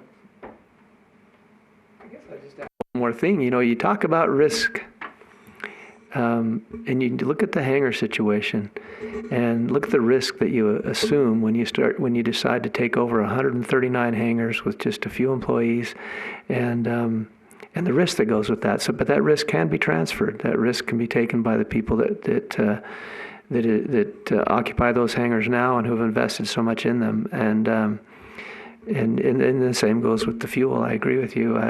That's the best way to do it, is to transfer that risk to somebody else rather than take it on yourself. And I agree with Matt. It's very interesting that is what's on the back wall here. Because to me, that's one of the most important things we have at the airport, is goodwill and friendship. And we'd love to have goodwill and friendship with the staff at the airport and with each other at the airport. And we've worked so many years to try to build a clean, nice, and welcoming airport. And everyone knows that ownership, anybody who owns a home knows that they take care of the home better than a person who rents a home does. And here again, we want to pay our way, but ownership in those hangars is important.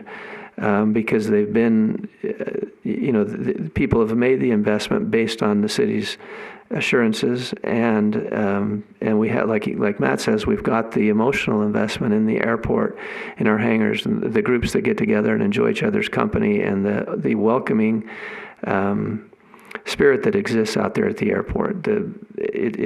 It's a wonderful thing, and we like to see it stay that way.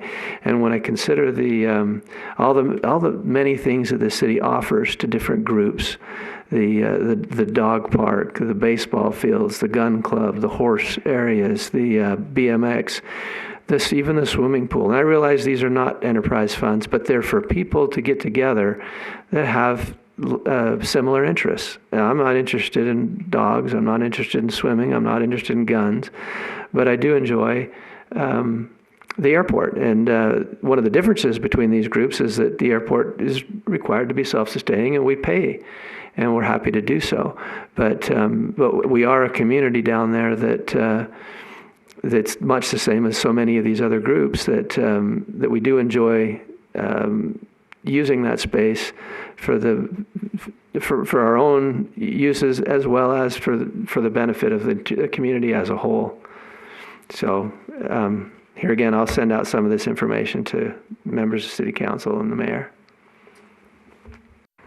Anyone else? Okay, so we'll lead us to number 4, and that's public comment.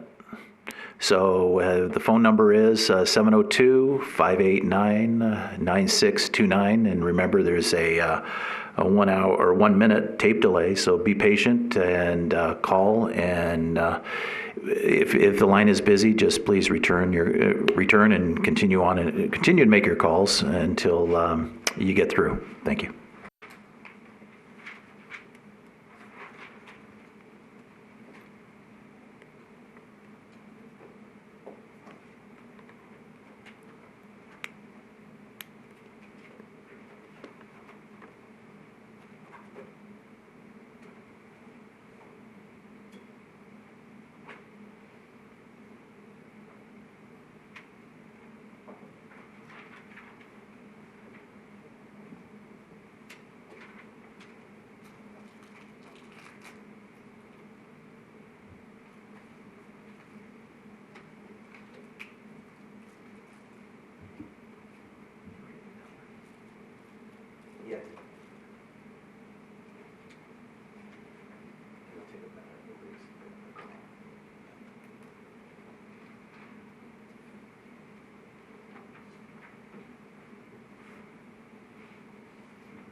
Public comment. Hi, my name is Cammie Perkins. I'm an attorney and I represent a group of hangar owners. Okay, you've got up to 5 minutes for your public comment. Okay, thank you. I will be short. I just wanted to echo everything that you members of the Airport Advisory Committee have already stated, and express my appreciation for your hard work and diligence in these efforts.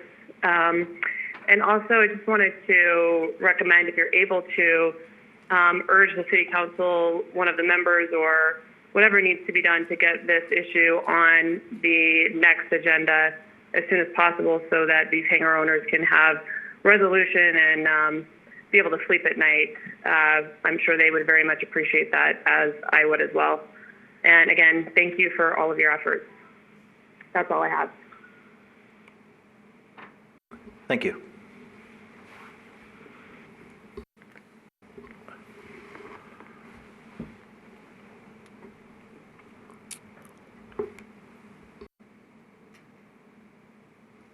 Yeah, please call back. Or if you've been haven't been able to get through, 702-589-9629.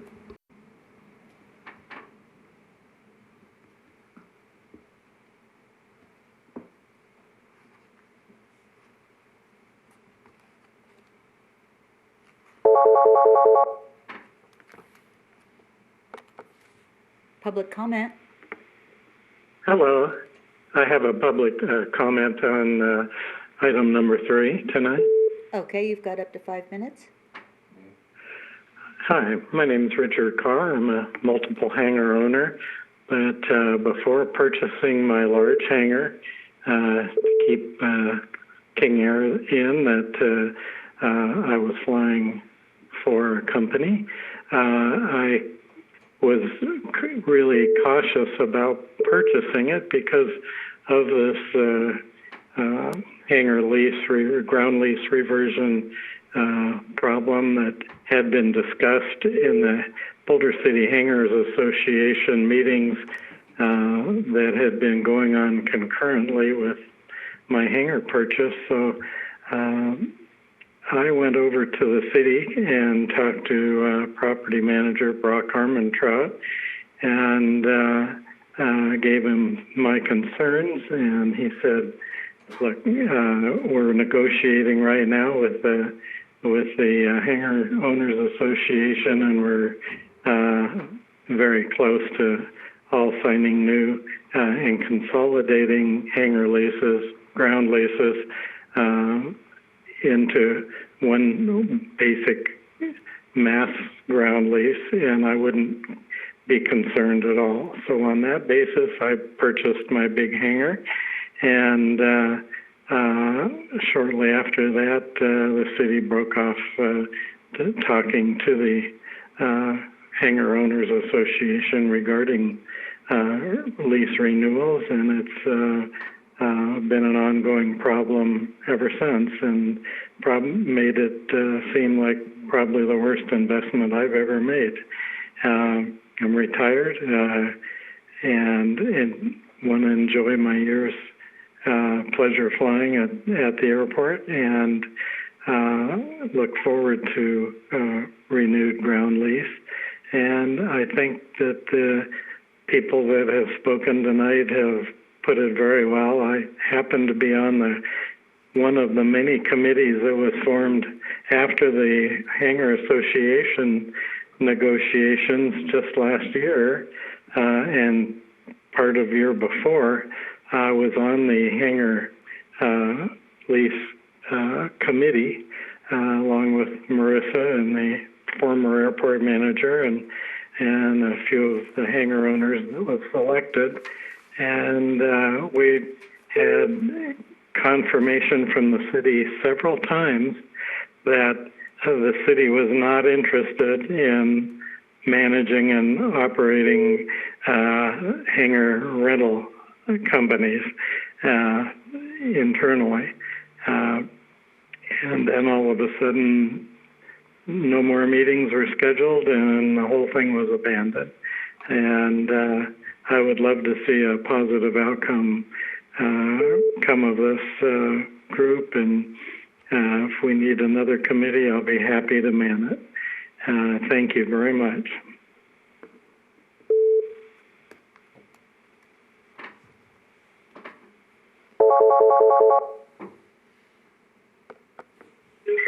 Public comment.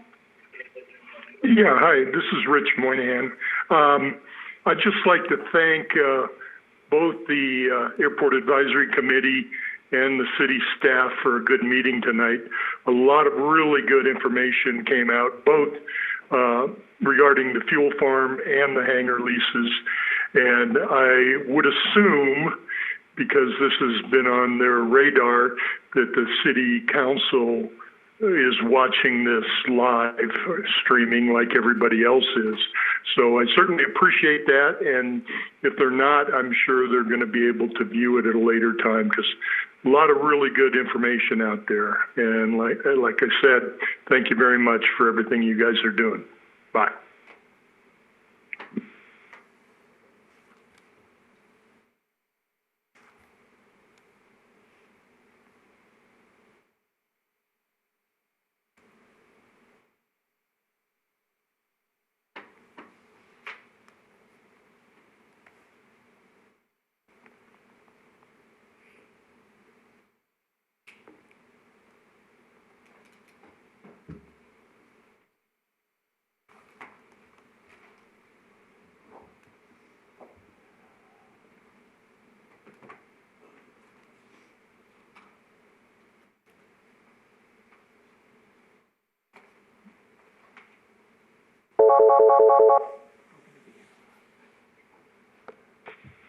Public comment. Good evening. This is Mark Delaney, and I've been a hangar owner since 2001 at the Boulder City Airport. And I just want to thank the Airport Advisory Committee for a great meeting. Their decision on the resolution to require working groups for the fuel standards, I think that's the proper way to go, and we'll get a better document for that. Concerning the airport, the hangar leases, I'd like to second the comments from Mr. Goodfellow and also from Mr. Reagan. Excellent comments all the way around about the airport and the hangars. And I want to add that, it seems that we had the hangar situation resolved back late last year, 2019, and then it all went to heck in a handbasket.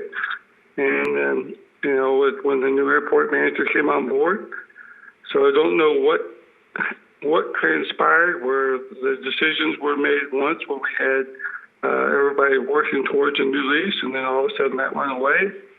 If it was receiving input other ways from other folks or what. But we need to get this resolved. And I think we can get a win-win situation if we renew the leases. Referring to the letter that Mr. Williams wrote from the FAA, and he provides in there are options that we can do. And the city can go forward with new leases if they elect to do that. That's okay. It's not going to be a problem with the FAA. So thank you very much for a great meeting. Thanks for the Airport Advisory Committee. You did a great job tonight. And thank you. Goodbye.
Public comment.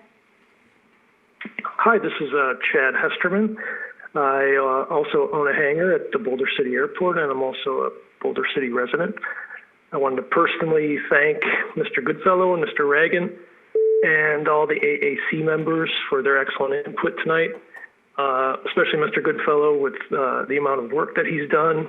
I only wish that that all the council members are viewing this tonight or will have an opportunity in the future to view this and receive all his documentation so that they can make a educated decision on how they want to proceed with these hangar leases.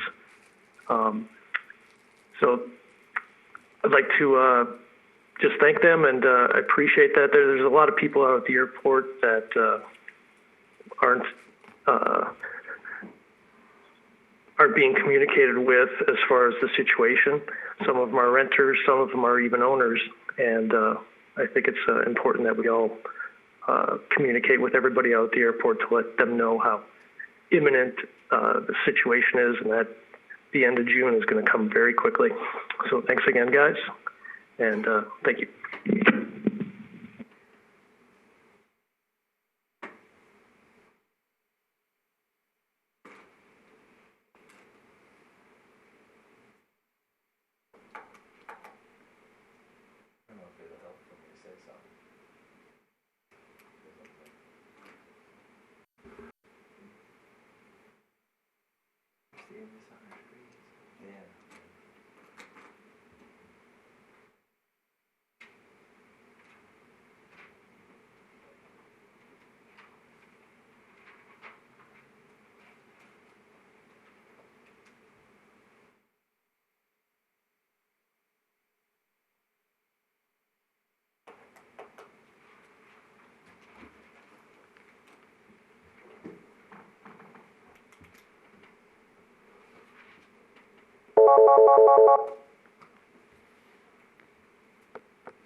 Public comment.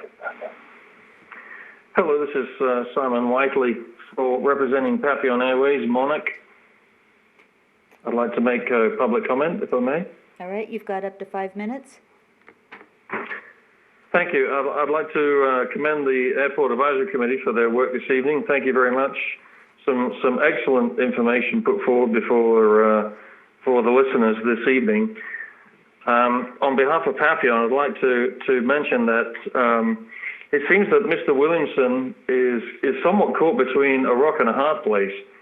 On the one hand, he has seemingly a fire chief who's trying to impose some interesting requirements regarding fuel storage and risk mitigation at the airport.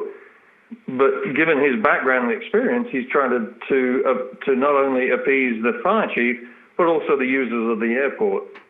So he seems to be doing the best he can, and for that he can be commended. If the decision going forward is such that a working group be formed to help formulate a revised document for the fuel standards, my personal recommendation, if that holds any weight, would be that Mick Lauer be on that committee. He seems to have the perfect background with his extensive experience and knowledge of airport fuel management is right up that street. As a representative of one of the commercial operators, I'll be happy to be part of that committee. And let's hope for a good working group that could help formulate alongside Mr. Williamson to come up with a working document that would satisfy the needs of all both users of the airport and also the city as well. Thank you for your time. Appreciate it.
just a remind all the callers that there is a delay, a 1 minute delay, and so please call back. And just to remind you that the phone number is 702-589-9629.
Well, it doesn't look like there's going to be any more public comments, so we'll end public comment. And how about open it to anybody else? Have any more comments before we adjourn?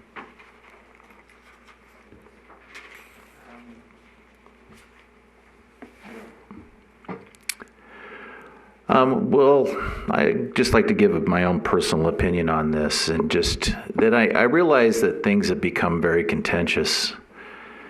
And I certainly would like to be part of whatever solution that we can kind of resolve this contentious issue. And I think that even as I was watching a video of an airport manager, and I think that one thing that we all have in common, or that is in common with any of these reversion clauses, is I mean, people take it very personal. It's their passion. They see it, we all see it going away. And I'm glad I'm not glad, but I hope that we can, after July, at least have the happiness that people are able to return back to the airport, and that to be their happy place, where this is a place where they can share their passion. And I hope that we move in that direction. And I hope that this does get resolved. But now, if there is a motion to adjourn. So move. I move. You move for motion? Anybody second? All right, motion carries.